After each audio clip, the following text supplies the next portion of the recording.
guys. Welcome to episode 11. Hello. We're gonna start a new thing here. Yes. Which is nice. We're gonna tackle big questions. So we're gonna call this Rethink Parenting Big Questions. And we've got a big one today. Yes, a big one today. So I'm also really stoked about. We're also gonna deal with some really deep topics coming up. Yep. With a lot of great people. So big questions will be like. It's like a series, but it's like intermingled with like these awesome. It's like the old school thing. days of real TV where you actually had to wait an extended period of time to get to the next thing. That sounds horrible. I would hate that. I know. So, I mean, if you hate waiting, I guess you could put us on pause for like a month or so in your podcast list. And then binge watch us. And then binge it. Like, that's Which, what we do these days. Speaking, I mean, I know that we have, what? Maybe 1, 2, 3, 4, maybe super solid, loyal fans here. But Joe Porter called us the hidden gem of the Whitewater YouTube. Ooh, we need videos. like the little approval comment. I know. We should have a sticker on our thing. Like he needs to recreate our like Rethink Parenting podcast with thing. his but thumb like of with approval. a Joe approved like hidden gem award from Joe. Thing. That would be super. I would love that. That would be super awesome. Anyway, so today we're going to talk about big questions, and we're actually going to talk about parenting and like talking to your kids about why bad things happen. I think that's a very appropriate thing to talk about right now because there's a lot of bad happening right now. It feels like. Yeah, and a lot of things that are just confusing. I mean, I know a lot of adults that still don't answer this question very well for themselves. Right. So it's hard, and I think that like anything else, the sooner the sooner you tackle this subject with your children, then the better off they are, and the better understanding that they have of like, oh, this is happening. This is not ideal for me. Right. And I know how to handle or cope. Right. And I mean, the hard thing in bad situations is we always want someone to blame and it to be somebody's fault. And I think the hardest situations is when there's no clear cut, this is who is to blame for this. And that's why it often goes to, well, it's God's fault. Why did he let this stuff happen? Because we want to have that concrete answer. There's been studies about the reason we like games like Candy Crush and stuff is our brains are wired to have things compartmentalized and clean cut, and we're always trying to get to organized structure that makes sense. So when chaos hits, it just throws all of humanity out of whack. Like we just don't know what to do with it. Yeah, and I think too, I mean, part of it, I think you have to go back to, like, even if you go back to, it's okay to describe, like, enter into the biblical realm of God created, the way that you want to see the world, God created the world like that. Like, he created the world to be perfect, to be awesome. And mankind, humanity, chose sin and entered into this realm where the world wasn't perfect anymore. Right. And so now because of that, we can't escape the consequences. We didn't make the decision. Right. I didn't make that decision. I would like to think that I would have made a better decision. But we continue on making the decisions. Yeah, right. Right. But because of that, we're still reaping the consequences of this. So. And I was thinking about this morning, but there's obviously a lot of opinions on end times and what the fall has happened, but I think the fall is such a when we think of the fall, we think of this moment in time, but really what happened when sin entered the world is a continual falling away from perfection. So God created this perfect world with perfect people to live in it. And as soon as they strayed from that, we're experiencing a continual fall away from God. And I've talked with friends before that I'm like, I wonder if what is happening and the moment that Jesus will choose to return is when we have hit rock bottom. Like basically we have fallen. We are the opposite of perfection. Basically hell. Yeah. We have fallen all the way away from where God originally wanted us to, and are now in hell, basically. And at that moment, Jesus will come and bring us back to the perfection he originally wanted for us. So that's how I kind of view why things continually get worse, why bad things are happening. And I think the other piece you have to talk about in this aspect is free will and how that affects the bad things that are happening. Yeah. I think that's super interesting. I don't think I've heard that before. I think not necessarily, I wouldn't say in disagreement. It's literally like I feel like we're all just playing a guessing game. Yeah. But like I would probably kind of go on the other spectrum of like we just suck, and we've been on like a linear line of suck. Like it's not like we don't really progressively get worse or progressively get better. But equal opportunity centers. yeah. Like I and not individually, but like I think because I would probably lean more in the thought of like even as Christians we're called for the kingdom of here and now, and when we go and do things for the kingdom, like you see it, like you see what it's going to look like, and that gives you like glimpses of what the restored humanity will look like. And so it almost combats it a little bit of getting worse, but at the same time, we still do. It is worse. Like we are worse. But I think it's super comforting. I think what we try to do with kids is that we try to comfort them. And so when we try to comfort them, we get into a weird realm. Would you agree with this? Yeah.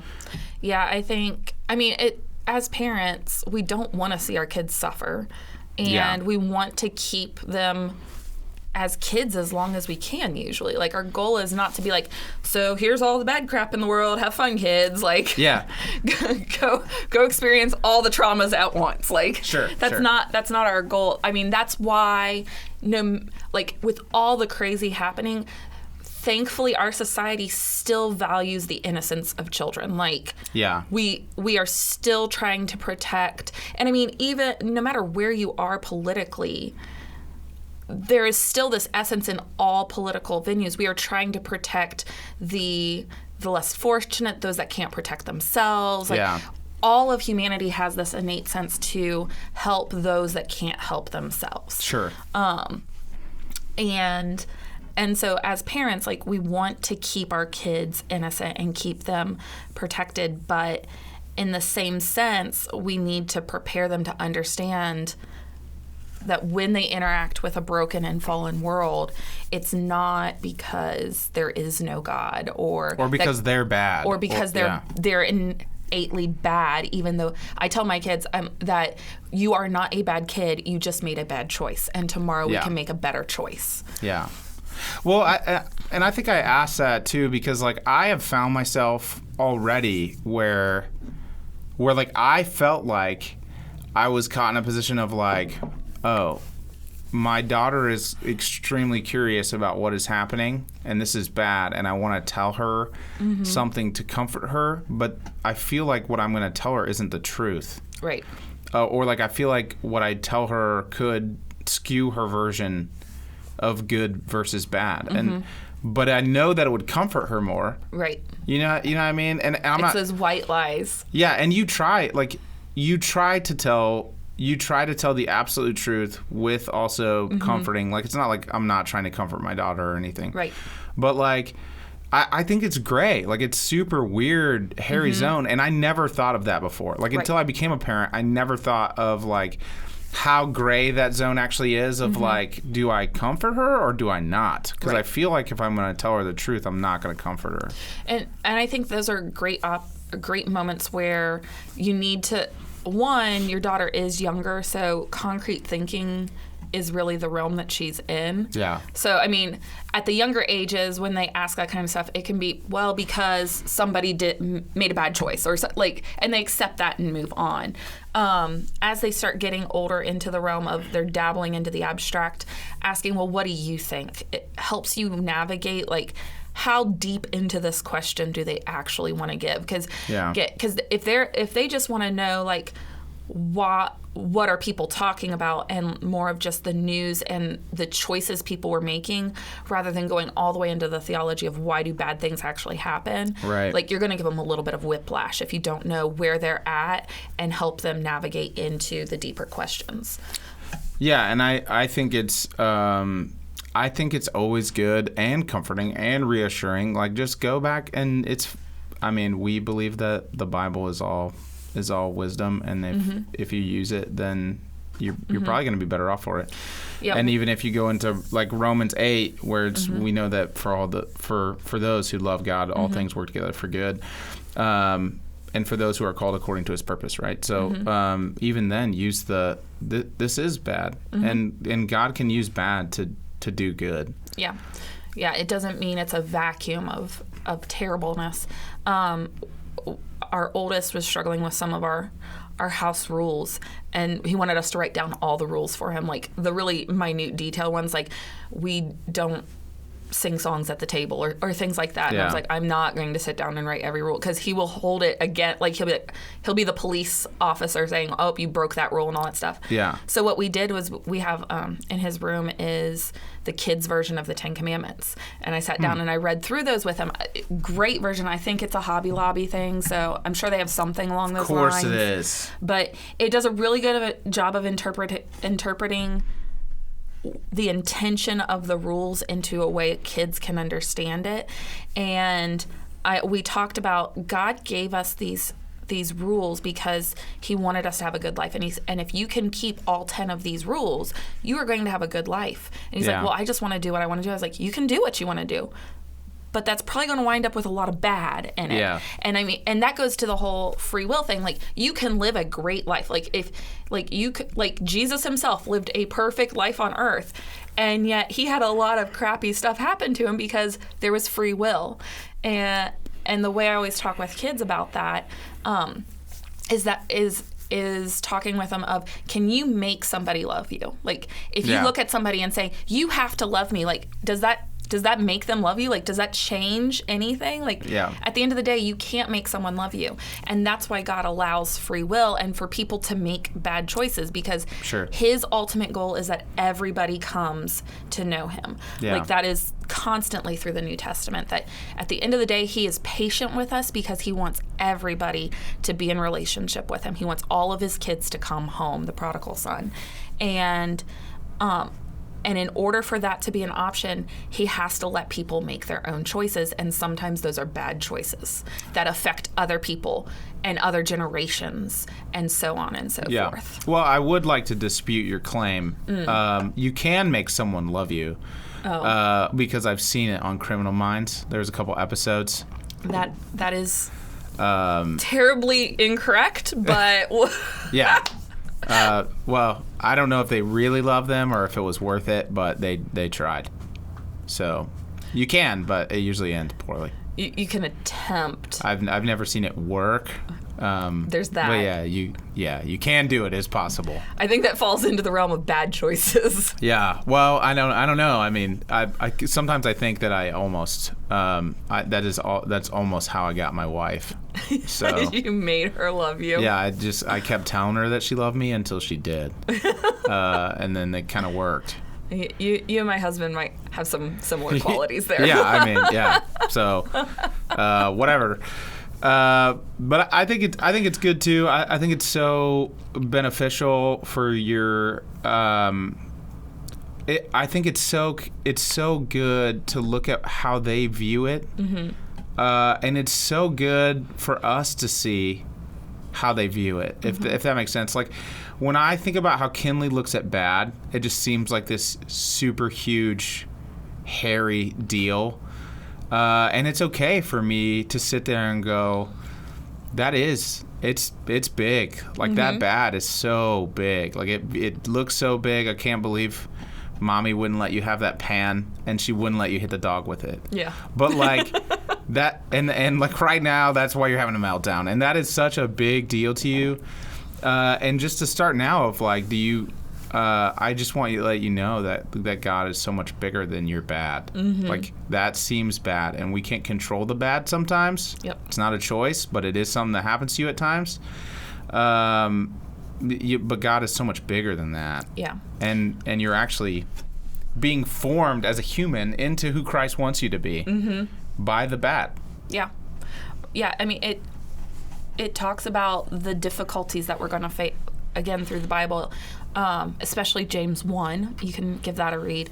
But it talks about how the difficulties that we have, the things that we view as being bad, God uses to shape us into better people. And I know personally, I have one specific moment in life that was like one of the first big, terrible things that happened in my adult life, which there's definitely I would say for most people, the bad stuff that happens in our kid years compared to our adult years, there's the security difference. So like, if you experience bad as a kid and you're still living with mom and dad and you still have some of those stabilities around you, that is a different experience than when it's you on your own trying to succeed in the world. It just hits you differently.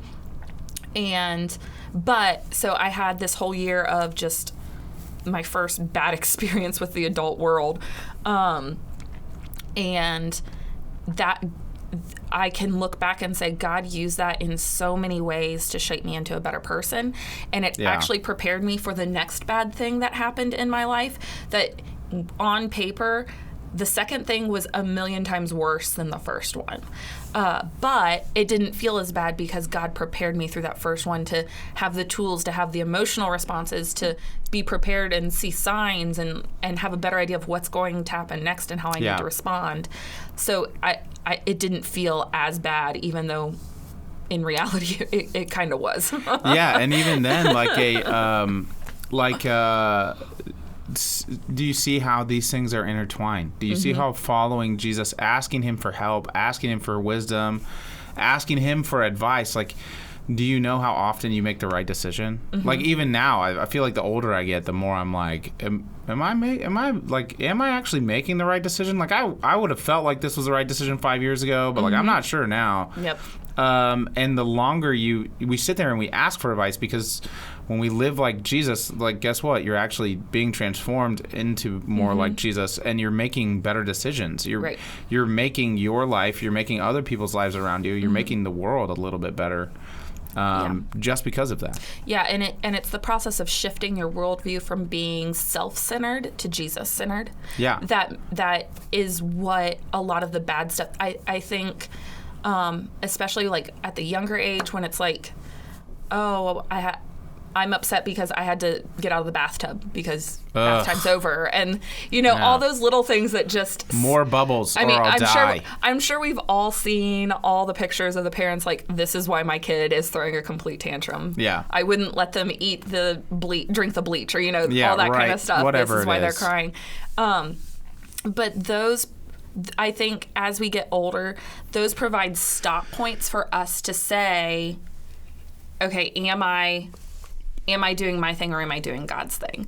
Because I don't know that if I hadn't had some of those difficult moments and those interactions with the bad stuff in life, if I would have stopped and said, okay, God, what do you want me to do? Yeah. And it just like when things are going good, we just assume, we're doing what God wants us to. He's blessing me. Things are awesome. Like, I'm just going to keep on doing what I'm doing, because otherwise, if things were bad, like, I know God wouldn't be blessing that, but I think that's also part of the free will aspect and just the way God designed the whole redemption plan, is that those bad moments make us pause long enough to be like, okay, what's really going on here? Well, and I'm like a huge hope and opportunity guy. Like if you can give opportunities, if you can provide hope, like you've made someone's life. And I think that through this whole thing, I honestly think that the bad, like when you follow, I cannot imagine a world where I just accepted bad things as super bad, and that they were just bad. Like everything about it was bad. The more I follow Jesus, the more I talk to Kinley about Jesus and the bad things and how he uses the bad things.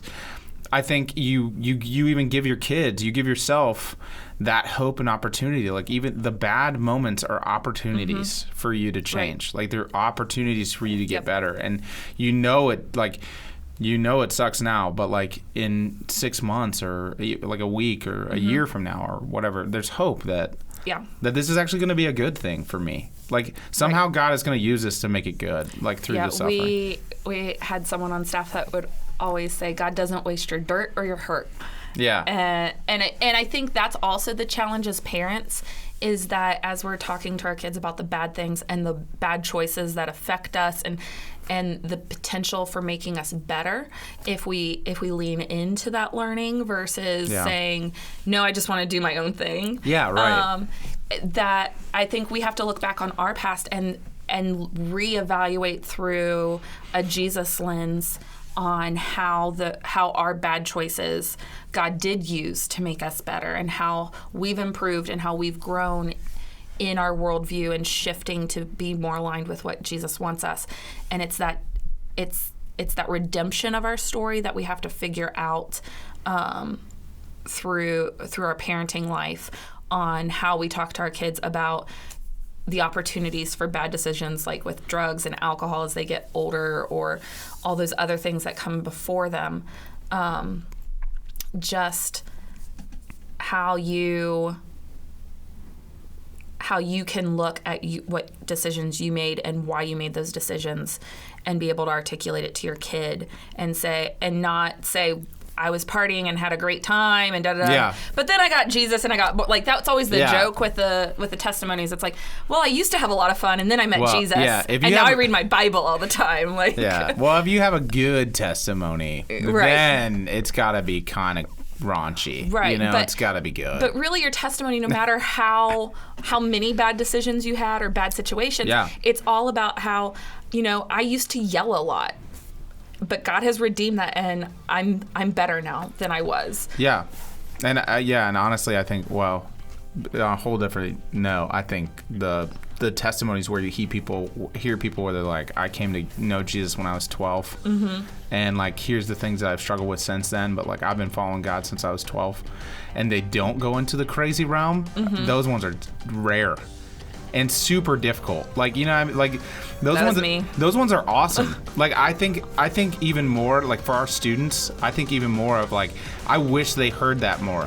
You like they hear people all the time be like, dude, I was a biker and I like killed somebody. Like they hear that stuff all the time, but like they don't hear the people who are like, dude, I've been running with Jesus since I was 12. Yeah. And they're like, oh, this actually is possible. I was the kid that didn't get invited to the Wild High School party stuff, not because people didn't like me, but they're like, you're going to say no. Like, I asked one time and they're like, well, you're going to say no. Like, you don't go to that stuff. I was like, right. Well, that's true. I'd still like to be invited, though. Like, let me say no, for crying out loud. I want to know that I'm involved, but like, I don't want to participate. I think it's super great. This has been I think this is a great conversation. I think the big questions is a great idea of running through these. And I think it's okay for at some point your kid is like, hey, like, why can't we do our own thing? I want to do my thing. I don't want to do this thing. I think it's okay for you to be like, yeah, me too sometimes. Like I had that conversation with my 6-year-old. Like, yeah, me too, bro. Like I wish that I also didn't have to follow a bunch of rules, but like we do it because it works. Like following Jesus, it works. It makes your life better. At the end of the day, to be this way.